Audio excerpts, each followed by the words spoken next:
Jothinayagam creation நேயர்கள் அனைவருக்கும் மிகவும் வருத்தமான வணக்கங்கள்.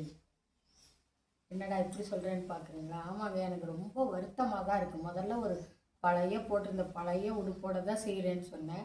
ஆனால் கேமராமேனும் டைரக்டரும் ஒத்துக்கல. அதனால அதுதான். ஆனால் வருத்தம் எனக்கு இந்த இதை பேச ஆரம்பிக்க முந்தையே ரொம்ப வருத்தமாக இருக்குது. ஏன்னா நம்ம என்ன நிலைமைக்கு வந்துட்டோம் அப்படிங்கிறதான். இப்போ இந்த நிலைமைக்கு காரணம் நான் குழந்தைகளை குத்த சொல்லுங்க. பெற்றவர்கள் கண்டிப்பாக மாறணும். இன்னமும் ஜாதியும் மதையும் பிடிச்சிட்டு இருக்கக்கூடாது. அதான் நான் போன எபிசோடில் சொன்னமா, தொழில் தானே ஜாதியாச்சு. இப்போ அவங்கவுங்க என்னென்ன தொழில் பண்ணுறாங்களோ, ஐடியில் இருக்கவங்கன்னா அவங்க எல்லாரும் ஐடி ஜாதின்னு வச்சுக்கலாமா? கழுது அந்த ஜாதி மதத்தையும் தூக்கியே வீசிடுங்க கடலில். பெற்றவங்க என்ன சொல்கிறீங்க? வேண்டாம். குழந்தைங்க விருப்பம் என்ன? திருமணம் அப்படிங்கிறது பண்ணிக்கிறவங்களோட விருப்பத்துக்கு விடுங்க. அதைத்தான் நான் சொல்லுவேன். காதலிக்கிறாங்களா? விசாரிங்க யாரு என்ன அப்படின்னு. அவர்கள் 2 பேரும் உண்மையாவே காதலிச்சா இன்னைக்கு அதான் அப்பா அம்மாட்டையும் சொல்லாமல் போயிடுறாங்க. ஆனால் சில குழந்தைங்க என்ன செய்கிறாங்க? அப்பா அம்மாவுக்கு பயந்து பண்ணிக்கிறாங்க. அது இன்னும் இடியாப்ப சிக்கலுங்க. இப்போ எனக்கு தெரிஞ்ச ஒருத்தங்க கல்யாணத்தன்னைக்கு இந்த பொண்ணு பையனை கூப்பிட்டு சொல்லியிருக்கு, நான் ஒருத்தனை லவ் பண்ணுறேன், ஆனால் அவனை பண்ணிக்கிட்டா எங்கள் அப்பாவும் அம்மாவும் சூசைட் பண்ணிக்குவேன்னு சொல்லிட்டாங்க. அதனால நான் நீ எனக்கு தாலி கட்டு, ஆனால் உன்னோட வாழ மாட்டேன். அந்த பையனுக்கு எப்படி இருந்திருக்கும்? கல்யாணத்தன்னைக்கு காலையில் கூப்பிட்டு சொன்னான். அவனுக்கு ஒன்றும் புரியலை போல் இருக்கு, தெரியல என்ன செய்யன்னு தெரியல. கல்யாணம் நடந்துருச்சு. அதுக்கப்புறமும் பிரச்சனைகள் நிறைய வளர்ந்துச்சுன்னு வச்சுக்கோங்களேன். இது ஏன்? ஆண் பிள்ளையா இருந்தாலும் பெண் பிள்ளைகளா இருந்த பொண்ணுங்களா இருந்தாலும் பையங்களா இருந்தாலும் அப்பா அம்மாட்ட உண்மையை பேசுங்க. அப்பா அம்மா ஒத்துக்கலை அப்படின்னாலும் அது வரைக்கும் நீங்க போராடுங்க. சில கேஸ்கள் நம்ம பார்க்குறோம். வரதட்சணையும் வாங்கிட்டு ஒரு 4 மாதத்துக்கு முந்தி கேஸ் ஆச்சு. பொண்ணை கொடுமை பண்ணி அது இறந்தே போச்சுங்க. எந்த ஊருன்னு மறந்துட்டேன், கரூர் பக்கத்துலையா? ஆமாம். இந்த மாதிரி ஒரு ஒரு மனசு எப்படிங்க வருது? அப்போ குழந்தை வளர்ப்பு சரியில்லையா? எனக்கு புரியலை. வளர்ப்பு சரியில்லைன்னு தானே சொல்லணும். யாரோ பெத்து வளர்த்து அந்த மாதிரி அந்த காலம் மாதிரி 8 வயசுல கெட்டி கொடுக்கலையே. பெத்து வளர்த்து ஒரு 25 வயசுக்கு வளர்த்து கெட்டி கொடுத்துருக்காங்க. முதல்ல வரதட்சணை கேட்குறதே தப்புங்க. அப்போ 8 வயசு 9 வயசுல வரதட்சணை கேட்டாங்கன்னா அந்த குழந்தைய மாமியார் பார்த்துக்கணும், வளர்க்கணும், எல்லாம் இருக்குது. இவங்களும் விரும்பி கொடுத்தாங்க. ஏன்? சொத்துல பங்கு கிடையாது பொண்ணுக்கு, அதனால விரும்பி செஞ்சாங்க. இப்போ பொண்ணுகளுக்கும் சொத்துல பங்கு இருக்கு. அப்படி இருக்கும்போது இத்தனை வருஷம் வளர்த்து விட்டு இருக்கும்போது நீங்க வரதட்சணை கேட்கறதே தப்பு. சட்டம் இருக்கு. நம்ம ஊர்ல எல்லாத்துக்கும் தான் சட்டம் இருக்கு. பிளாஸ்டிக் உபயோகிக்க கூடாதுங்கிறாங்க. ஆனா பிளாஸ்டிக் என்னென்ன இப்ப நிறைய வந்துக்கிட்டு தான் இருக்கு. எனக்கு தெரிஞ்சே 96ல் நானே அந்த ஆடுல நடிச்சிருக்கிறேன். பிளாஸ்டிக் பொருட்கள் உபயோகிக்க கூடாது அப்படின்னு. நானும் அந்த நடிகர் கணவராக நடித்த நடிகரும் சேர்ந்து நம்ம வீட்டில் இன்னைக்கு உபயோகிக்கக்கூடாது அப்படின்னு முடிவுக்கு வருவோம். அதெல்லாம் எடுத்து வெளியிட்டு என்ன பிரயோஜனம்? அதே மாதிரி தான் இதுவும். சட்டம் இருக்குது. அதை யாராவது மதிக்கிறாங்களா? உணர்றாங்களா?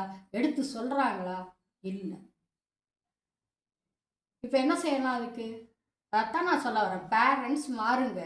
ஜாதி மதம் எல்லாத்தையும் தூக்கி வீசுங்க. பொண்ணுங்க பிள்ளைங்க நீங்கள் அவ்வளோ நாள் வளர்க்குறீங்கங்க.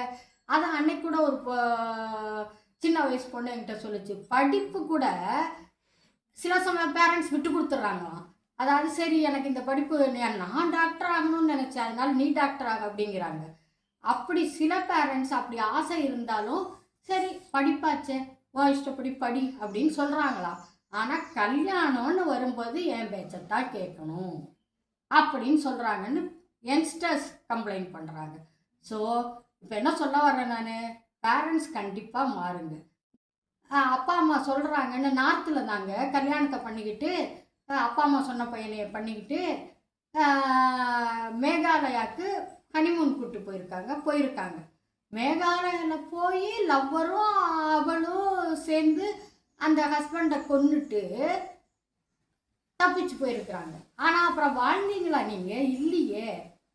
அதே மாதிரி 5 வருஷத்துக்கு முந்தின்னு நினைக்கிறேன். நேற்று கூட நாங்கள் வயசானவங்க 2 பேர் பேசிக்கிட்டோம்.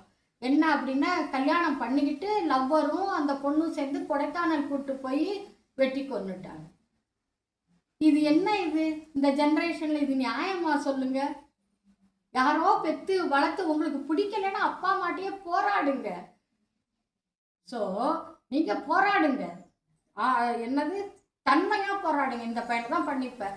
எங்கள் ரிலேட்டிவில் ஒரு பொண்ணு அப்படித்தாங்க சொல்லுச்சு. என்ன சொல்லுச்சுன்னா, நான் இந்த பையனை பிஹெச்டி பண்ணும்போது லவ் பண்ணுறேன். ஏன்னா இவனை எனக்கு கல்யாணம் பண்ணி வைக்கிறதுனா இவங்க இல்லாட்டாலும் பரவாயில்லப்பா, நான் கல்யாணமே ஆனால் வேற யாரையாவது கல்யாணம் பண்ணிக்கணும்னு நீங்கள் கட்டாயப்படுத்தக்கூடாது. நான் அவனோட ஓடி போக மாட்டேன். உங்கள் மானம் போயிருமா? இது வேற மானம் போயிருமா? நான் ஓடி போக மாட்டேன். உங்ககிட்ட சொல்லிட்டேன். நீங்கள் விரும்புனா கல்யாணம் பண்ணி வைங்க, இல்லைன்னா பரவாயில்ல, நான் கல்யாணமே ஆனால் வேற மாப்பிள்ளை பார்க்கக்கூடாதுன்னு கண்டிஷன் போட்டுருச்சு.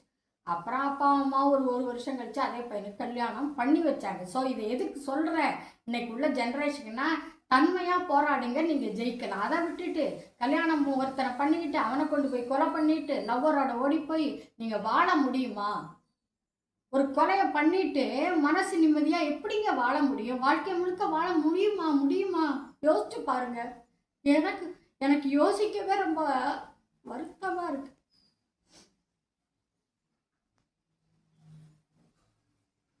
அதனால எனக்கு ஒரு யோசனை தோணுதுங்க.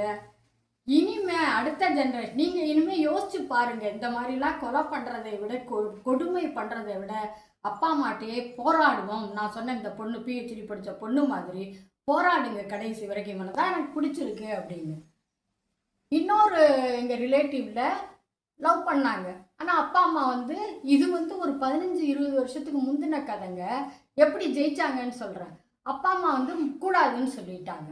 அப்போ அவங்க என்ன செஞ்சாங்க, ஒரே ஆஃபீஸில் தான் வேலை பார்ப்பாங்க, ஒன்றா டீ குடிப்பாங்க, ஒன்றா டிஃபன் சாப்பிடுவாங்க. ஆனால் 2 பேருமே கல்யாணமே பண்ணிக்கல.